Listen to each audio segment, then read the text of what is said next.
We're going to talk about how your products use or challenge conventions and how they represent social groups or issues. So my first question is, how did you create genre using mise-en-scene?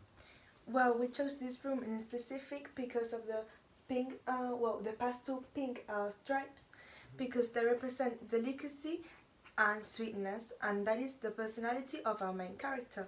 It also matches with her jacket in the film. We also chose a very common and natural mise-en-scene because our movie is about social realism, and also it suggests that the issue that the main character is living, it can happen to anyone. For the second question, what were you trying to achieve with the camera work? Well, our main focus on the film was the last scene, that is when Alison noticed that she's really alone.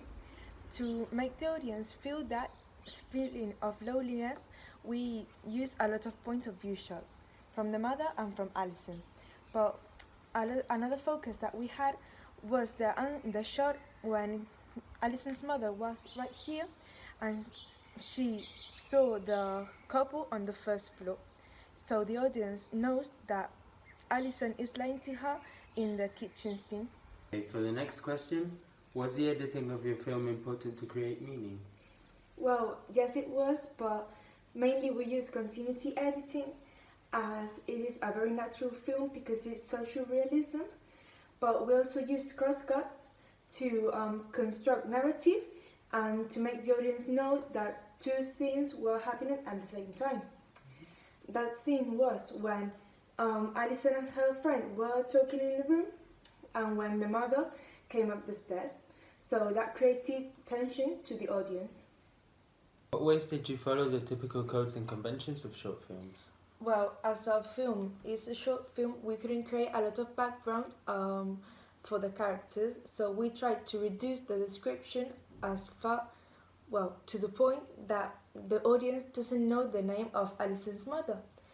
To making some research, we discovered that short films normally have a twist, so we tried to include one in our film, that it will be when Alison discovers that her friend is not real, and I think that twist is quite unexpected, and I think that makes our film very special and unique.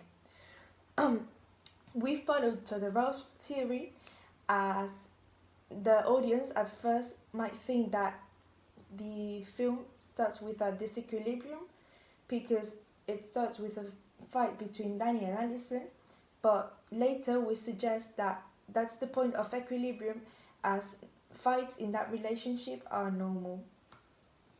The next point will be the real disequilibrium, that is when Alison fights with her mother, and then the new point of equilibrium, that is when Alison realizes that her friend is not real and she starts crying, and that's the new point of equilibrium.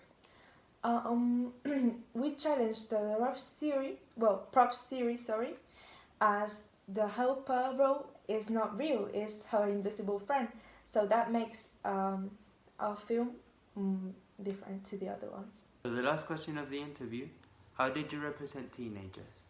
Well, teenagers immediately are usually represented quite negative, and that negativity is represented through Danny, as we can see in the film. Although the main representation of teenagers is Alison, that is represented quite vulnerable and with no control over her toxic relationship. We wanted to expose that type of relationship, as we considered that it's not very visual in the media, but it actually exists and occurs in real life. To emphasize this, we created binary opposites with Danny, that will be the evil, and with Alison, that will be the good in the film. So that created more differences between the couple. We also represented the relationship between the mother and Alison, that is also quite negative and represents the fights and conflicts that teenagers have with their parents, and it's quite usual and typical from them. That's the end of my evaluation question. Thank you for listening.